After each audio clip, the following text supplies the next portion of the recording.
সম্মানিত দিনী ভাই বোন, বউকে কোনো সময় মারবেন না, গালি দিবেন না, কটু কথা বলবেন না, সব সময় প্রশংসা করবেন। একবার যদি ঠোঁটমোটা বলেন 10 বছর ভালোবাসবে না, একবার যদি রং কালো বলেন 10 বছর ভালোবাসবে না। আর জীবনেও কোনোদিন ভুলেও শ্বশুর শাশুড়িকে গালি দিবেন না। কোনোদিন যদি শ্বশুর শাশুড়িকে গালি দেন, আর যদি আপনি আগেই মারা যান, আরও যদি জীবিত থাকে, আপনার গায়ের উপরে দুটো লাথি মেরে চলে যাবে। ওর বাপকে একদিন আপনি গালি দিয়েছিলেন, সেটা তোর অন্তর কেটে আছে। আমি তোমাকে ভিক্ষা করে খেতে বলেছি, সেটা ভালো। শ্বশুরকে যৌতুক ফেরত দিতে বলেছি কাপুরুষ। আমি তোমাকে যৌতুক ফেরত দিতে বলেছি, এটা জামালপুর, মানে যৌতুকে পূর্ণ হয়ে আছে, যৌতুক ছাড়া চলে না। আব্দুর রাজ্জাক সাহেব চাঁপায় নবগঞ্জ চলে কি? হ্যাঁ চলে, দু একটা। তুমি ওই পারে যাও, যমুনার ওই পারে গায়েবান্ধা, শুধু যৌতুক। এই পারে আসো জামালপুর, শুধু যৌতুক।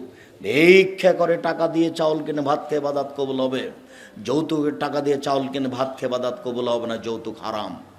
ভিক্ষা করে খেতে রাজি আছে, যৌতুক নিব না। মানুষের বাড়িতে দিন মজুরি হিসাবে কাজ করে বছর শেষে একটা লুঙ্গি কিনা শ্বশুরকে দিব, শ্বশুরের টাকা দিয়ে খাটলা কিনবো না। শ্বশুরকে ফেরত দিব, ফেরত না নিলে পুড়িয়ে দেবো, সেটা আমি বাড়িতে ব্যবহার করব না। আমাকে জাতিকে দেখাতে হবে যে আমি শ্বশুরের জিনিস কিনে। দেখো তোমার বাপ মুখ নিচু করে আছে, তুমিও বাপ বেটা এইভাবে আছো কেন? লজ্জা লাগে না? বাপ বেটা ভিক্ষা করে খাও। আব্দুর রাজ্জাক সাহেব এভাবে বলছেন কেন? আমার কিছু করার নেই, ভিক্ষা করে খাবো কেন? ব্যবসা করে খাবো, বাপের জমিদারি আছে, চাষ করে খাবো, দিন মজুরি করে খাবো। আমিও তো এটাই বলছি, সাহস করে দিন কাটাবো, পুরুষের মতো হয়ে দিন কাটাবো। কলা বিক্রি করে খাবো, চকলেট বিক্রি করে খাবো, যৌতুক নিব না। কলা বিক্রি করে যৌতুক নিব না, কলা বিক্রি করে খাবো, চকলেট বিক্রি করে খাবো। বছরের শেষে শ্বশুরকে একটা কাপড় কিনে দেবো, আব্বা খুব কষ্ট করে মেয়ে লালন পালন করে আমার হাতে দিয়েছেন, আপনার আমি কি দিয়ে শুকরিয়া আদায় করি? গরিব মানুষ, এনেন একটা লুঙ্গি। মোটর সাইকেল সন্ধ্যা হতে হতে ফেরত দিতে হবে। আমার শ্বশুর আমাকে খুশি হয়ে দিয়েছে। তোমার শ্বশুর ফকিরকে মোটর সাইকেলটা দিতে পারে না? তোমার শ্বশুর তো ফকিরকে দিতে পারে। মুখ খাটো করে আছো কেন বাপ বেটা? যৌতুক কালকে ফেরত দাও, আবার মুখ বড় হয়ে যাবে, বলতে পারবে যে ফেরত দিয়েছিলাম, ভুল হয়ে গেছে, আব্দুর রাজ্জাক সাহেব ফেরত দিয়েছি। আর এটা জামালপুর আর একটা খারাপ নীতি আছে, বোনকে জমি দেয় না। তখন আমি বলেছি, তোমার বাপকে যদি আমি কুকুর সিরিয়ালের চেয়ে খারাপ প্রমাণ করতে না পারি, বক্তব্য দিব না। তোমাকে এই কথা বলেছি, তোমার দাদা মারা গেছে, তোমার বাপ জমি নিবে সকালে আর তোমার ফুফু নিবে বিকালে, এরকম নয় একসাথেই। সকাল বিকাল প্রমাণ করতে পারো না, সেখানে 10 বছর হলো তোমার দাদা মরা, এখনো জমি তোমার বাপ ভোগ করে। তোমার বাপ শিক্ষিত মানুষ কে বলেছে? তোমার বাপ ভালো মানুষ কে বলেছে? এটা আমি তো কোনোদিন বলিনি, আমার জীবনে আমি কোনোদিন এভাবে বক্তব্য দিইনি। আমার তো যদি আমাকে বলো, আব্দুর রাজ্জাক সাহেব আপনার নাকি বাপ বেঁচে নাই, জি, আমি মাটি দিয়ে এসে আগে জমি ভাগ করেছি, তারপরে ভাত খেয়েছি। যদি আমি তো এক একটু জমি চিনি, আমার বোনের স্বামীরা করে, আমার ছোট ভাই জমিই চিনে না। ও বরিশাল মডেল কলেজের শিক্ষক,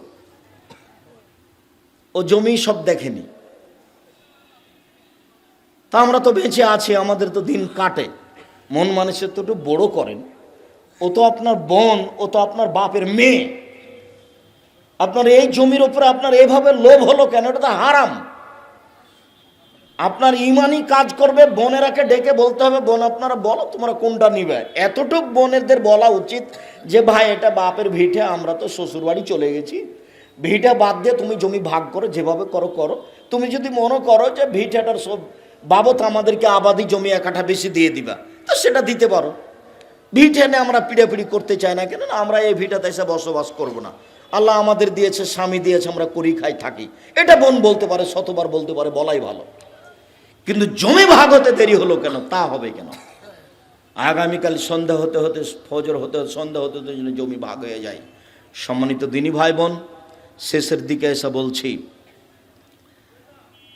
রাসূল সাল্লাল্লাহু আলাইহি সাল্লাম বলছেন যে লাইসা শাইউন ইনদাল্লাহি আকরামু ইনদাল্লাহি আকরামু মিনাস সাওয়াল, চাওয়ার চেয়ে আল্লাহর কাছে কোনো কাজ ভালো নেই। আল্লাহর কাছে সবচেয়ে প্রিয় কাজ হচ্ছে চাওয়া। ওর কাছে চাইবেন যত, তিনি তত খুশি হবেন। চায় না যে তার উপরে তিনি অসন্তুষ্ট হন। রাসূল সাল্লাল্লাহু আলাইহি সাল্লাম বলেন, পৃথিবীর মানুষ মনে রেখো, ইন্না দীনা ইসরুন, দিন হচ্ছে সহজ। লা ইশাদ্দাদা দীনা ইল্লা গালাবাহু, কেউ যেন দিনকে শক্ত করতে না চায়, এক রাতে এই কোরআন মাজিদ পড়তে না চায়, নইলে দিন তার উপরে জয় হয়ে যাবে। অতএব সাদ্দেদু, মধ্যম পন্থা অবলম্বন করো।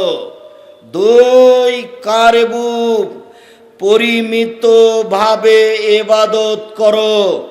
তিন, অবসেরু, পরস্পরে সাহায্য করো, রাতে উঠতে বলো। চার, ওয়াস্তাইনু বিল গুদওয়াতি ওয়াল আসাল ওয়া শাই মিনাদ দুলজা, সকালে চাও, বিকালে চাও, রাতের অন্ধকারে চাও, সূর্য ডুবার আগে চাও, সূর্য ওঠার আগে চাও, রাতের গভীরতায় চাও। এইটা রাত 1টার পর থেকে নিয়ে ফজরের আজান পর্যন্ত, 2টার পর থেকে নিয়ে ফজরের আজান পর্যন্ত, 3টার পর থেকে নিয়ে ফজরের আজান পর্যন্ত অন্তত 2 রাকাত সালাত আদায় করে আল্লাহর কাছে মনের ভাব প্রকাশ করুন। হাত তুলে দোয়া করলে আল্লাহ ফেরত দেন না, লজ্জাবোধ মনে করেন।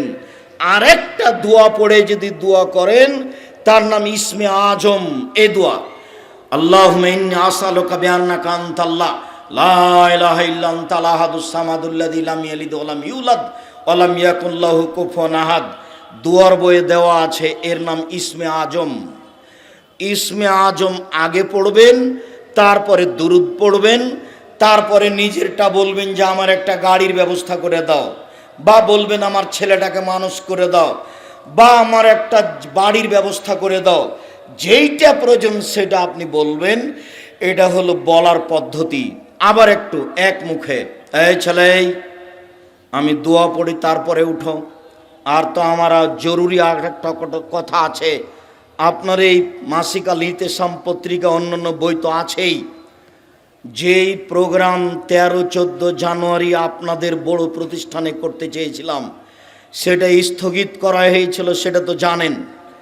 জামিয়া সালাফিয়া ডাঙ্গিপাড়া পবা, রাজশাহী। এটা হলো 3-4 মার্চ, ঢাকা। জামিয়া সালাফিয়া রূপগঞ্জ, নারায়ণগঞ্জ, ঢাকা। এটা হলো মার্চের 3-4। আপনাদের যে বিশাল মসজিদ রূপগঞ্জ, নারায়ণগঞ্জ, ঢাকা, 200 শতক জমির উপরে, যার একতলাতে 10,000 মানুষ সালাত আদায় করতে পারবে, সেই মসজিদের উদ্বোধন ঘোষণা হবে ইনশাআল্লাহ মার্চের 4 তারিখ, রোজ শুক্রবার। সেদিন সবাই উপস্থিত হওয়ার চেষ্টা করবেন আমার দিনী ভাই বোন। সেদিন আপনাদের ভালোবাসা আমি আন্তরিকভাবে দেখব ইনশাআল্লাহ। সাথে সাথে 11ই মার্চ জামিয়া সালাফিয়া তেঘরা, বিরল, দিনাজপুর, রোজ শুক্রবার জুমার খুতবা দিয়ে জামিয়া সালাফিয়া তেঘরা, বিরল, দিনাজপুর আরম্ভ হবে ইনশাআল্লাহ। সেদিন এই প্রতিষ্ঠান চালু হবে। আর এই 4 মার্চ বায়তুল হাম জামে মসজিদ উদ্বোধন হবে বৃহস্পতিবার, শুক্রবার, মার্চ 3-4। সব দিনী ভাই বোনকে আমি উপস্থিত হওয়ার জন্য অনুরোধ জানাচ্ছি। এই দুটো জরুরি ঘোষণা। এরপরে সংক্ষিপ্ত কথা, রাতে উঠবেন, দোয়া পড়বেন, সুন্দর করে ওযু করবেন, 2 রাকাত সালাত আদায় করবেন, তারপরে ইসমে আজম পড়বেন, তারপরে দোয়া পড়বেন, তারপরে হাত তুলে দোয়া করবেন। হাত তুলে দোয়া ফেরত দেওয়া হয় না, যা দোয়ার বইয়ে আছে দেওয়া।